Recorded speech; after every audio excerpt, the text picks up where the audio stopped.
El papel de un líder religioso es la promoción de la libertad religiosa a través de la cooperación con las diferentes confesiones, especialmente aquellas con reconocimiento de notorio arraigo en el Estado español.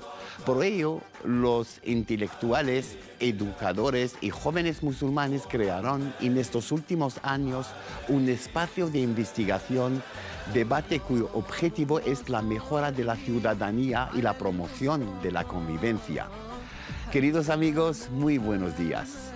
Para el desarrollo de estos valores universales, jóvenes musulmanes trabajan fundamentalmente en varios ámbitos, apoyando sus actividades a sus comunidades e entidades locales, así que con la sociedad en general, como creadora de opinión pública y como espacio de cohesión social y convivencia. Los estereotipos son imágenes simplificadas, construidas en base a unos pocos elementos, sin un conocimiento profundo del tema. En el caso de las religiones, existen multitud de estereotipos.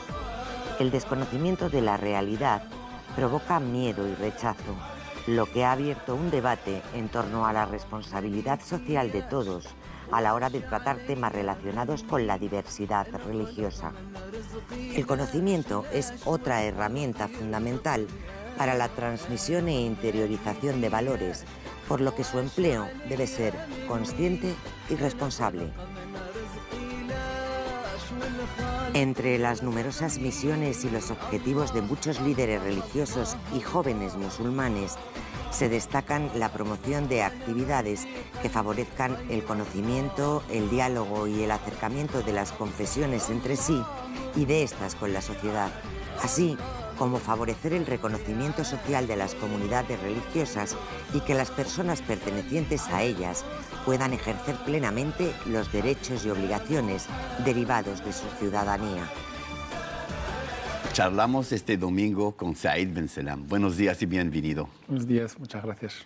Recordamos que eres sociólogo y politólogo, investigador en la Universidad Complutense en materia de ciencias políticas, experto en temas de inmigración y convivencia. Eres también profesor de árabe y traductor, así que presidente de la ONG internacional AISA España. Exacto. Pues hablando de la ONG internacional AISA, hablamos en su tiempo en este espacio y de su proyecto llamado Día Mundial de la Convivencia. La petición ha sido entregada a la Organización de las Naciones Unidas en Nueva York. Sí, finalmente, gracias a muchos apoyos de varios países y varios ONGs a nivel mundial, pues se ha logrado entregar el expediente donde reclamamos un Día Mundial de la Convivencia.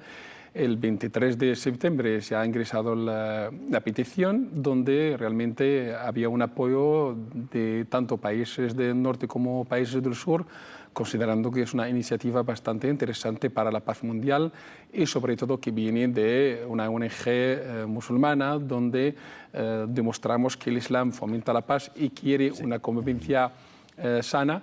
Y realmente muchas personas nos preguntaron siempre por qué ya tenemos el 21 de septiembre, el Día Mundial de la Paz, ¿por qué añadir otro día que se llamaría convivencia? Siempre tenemos que considerar que la paz no es la ausencia de guerra.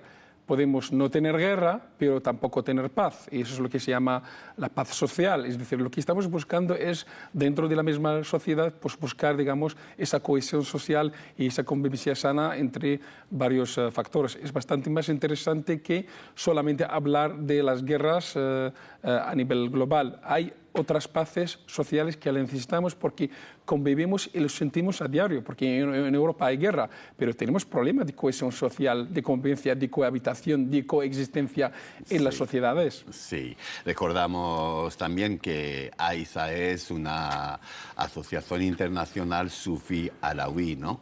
Sí, realmente es, digamos, de las pocas que consideradas una ONG religiosa y es miembro en el Consejo Socioeconómico de la ONU. Eso gracias a que nosotros fomentamos un Islam moderado, un Islam dialogante y abierto a otras religiones sin ningún problema. Incluso estamos pensando llevar proyectos de colaboración con todavía un abanico más amplio de religiones, con el budismo, el hinduismo y no solamente con las religiones monoteístas. Sí.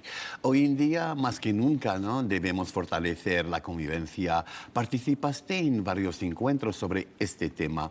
¿Cuáles son tus sensaciones después de hablar con los jóvenes musulmanes y en Europa en general? Sí, realmente los jóvenes musulmanes hoy en día en Europa, pues, digamos, tienen dos sensaciones, que lo sabemos. Un joven musulmán es un joven europeo, un joven, tanto las personas que han llegado jóvenes aquí o las personas que han nacido aquí, pues tiene las mismas demandas sociales, sueños que cualquier otro joven europeo. Sin ninguna duda tenemos que hacer hincapié en que eso es lo que es requerido y eso lo que hay que fomentar. Es decir, que todo tiene que ser natural, sin ninguna demanda fuera de lo común. Es decir, los sueños son sueños de todos los jóvenes, pero sí tiene, digamos, una segunda sensación, que es un joven musulmán y tiene un poco de diferencia, pero esa diferencia no hace daño a la convivencia, sino al revés, puede enriquecer esta sociedad, que es una sociedad multiétnica y una sociedad que cuenta con una diversidad amplia. Entonces, sí que hay una sensación un poco de que el joven musulmán sufre un poco el tema de la doble identidad, pero esto no debe ser un peligro ni una amenaza, sino una oportunidad. Es decir, tener dos idiomas, dos identidades o muchísimos más, es lo que realmente hoy enriquece muchas sociedades. Es decir, tú tienes que servir en el país donde has nacido, tú tienes que tener esas relaciones con los compañeros con quien compartes todo en el colegio, jugando al fútbol, en el ámbito de trabajo, en tu vida cotidiana, utilizando servicios públicos. Sí. Porque el compartir es lo que nos hace cercanos y no alejarnos tanto y considerar nuestra cultura ajena a la sociedad de aquí. Al revés, digamos que la sociedad occidental es compatible con el Islam y viceversa. Y eso es bastante interesante, pero hay que llevar mucho cuidado hablando de qué Islam. El Islam que tiene que instalarse en España o formar parte de la sociedad española es un Islam adaptado a las necesidades de la sociedad española, respetando, digamos, las normas básicas y la concepción y, digamos, el código ético universal de la convivencia en España. Exactamente. Y la intolerancia parece ser un problema fundamental que cabe remediar promoviendo el pluralismo en la sociedad española. Son muchos retos, ¿no? Sí, realmente no es fácil. Cuando hablamos de la intolerancia, no solamente hablamos de la islamofobia, que es de la parte de los no musulmanes hacia musulmanes, también podemos hablar de la cristianofobia. En Europa no se da ese ejemplo, pero existen, como sabemos, grupos como el Daesh donde realmente persiguen a cristianos y no son tolerantes con muchas. Pero en Europa lo que más existe es la islamofobia, porque realmente los medios de comunicación han hecho mucho daño al Islam, digamos, trayendo imagen negativa de esta religión a través de poner, digamos, todas las reivindicaciones de grupos terroristas como ejemplo del Islam. Y eso sabemos que perfectamente no es real. No solamente a nivel de medios de comunicación, hay que llevar mucho cuidado con el discurso oficial de algunos partidos, que cada vez sube la ultraderecha en Europa. Hemos visto que en Francia, hemos visto en Holanda y en Alemania, pues va creciendo a costa del inmigrante, del musulmán, del que es de fuera, fomentando un discurso nacionalista, privilegiando las personas que son de aquí y los demás que son de ahí. Sabiendo la verdad, ya no hay personas de ahí. Las personas que han venido aquí para quedarse para siempre son de aquí. Y sobre todo los que nacieron aquí. Ya no son segunda generación ni tercera. La palabra generación tiene que estar eliminada porque si hablamos de generación, ligamos y la vinculamos con la inmigración. No hay ninguna segunda generación de inmigrantes. El inmigrante es uno, el que hizo el acto de inmigrar. Pero el que nació aquí es español, tiene sus derechos, tiene su ciudadanía completa y así debe ser. Que tiene una religión diferente, perfecto. Es una sociedad que acepta la diversidad y que le encantaría un enriquecimiento mutuo entre religiones, entre ideologías, entre, digamos, todas las formas de pensar, y así lo garantiza la Constitución española en su artículo 16 y así lo garantiza la Declaración Universal de Derechos Humanos en su artículo 18, la libertad de dogma y de creencia. Y es así que lo atestan también los acuerdos del año 92, ¿no? Exacto. Con las confesiones del Estado español, con las confesiones. Said, cuando se habla de convivencia, de ciudadanía y de diálogo en los encuentros, ¿notas algún, digamos, optimismo, alguna confianza en el futuro? Sin duda, yo creo que la gente cada vez es consciente de que, por ejemplo, España de hoy o Europa de hoy no es de los años 80. Estamos hablando de que hay una esperanza de entendernos con el otro, verlo como partícipe en nuestra sociedad, verlo como un hermano más y no verlo como ajeno. Esta esperanza realmente se basa sobre la realidad actual de personas nacidas aquí que contribuyen a la sociedad, que van a ser los médicos de mañana, van a ser los profesores de mañana, los abogados de mañana, hablan el mismo idioma del país de acogida, sí, o en el caso de que el país nativo, hablamos de un país nativo.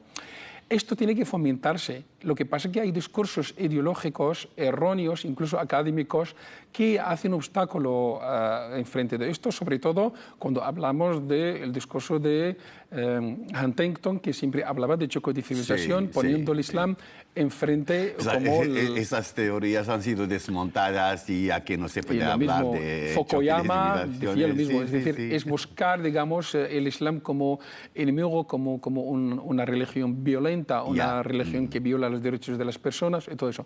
Son prejuicios que sí que realmente hay que hacer un esfuerzo para ir desmontándolos a través de la sensibilización. Y hablamos de sensibilización no solamente de personas musulmanes y decirles que, vamos a ver, para la sociedad española hay normas básicas que se deben respetar, pero también para personas que trabajan directamente con las etnias o con las minorías religiosas, como los trabajadores sociales, sí, policías, funcionarios. Yo estaba en la Universidad de Toledo la semana pasada, sí, y la verdad estaban muy interesados en conocer de cerca el colectivo musulmán, porque no quieren que se desvincule de la sociedad, no quieren que se formen guetos alejados de la sociedad española, que es el futuro. Los niños de aquí van a ser mañana una oportunidad y hay que hacer trabajo serio para ello. Si no, muchos de ellos pueden ser amenaza. Y no hablamos de echar al inmigrante, no, él nació aquí, es español.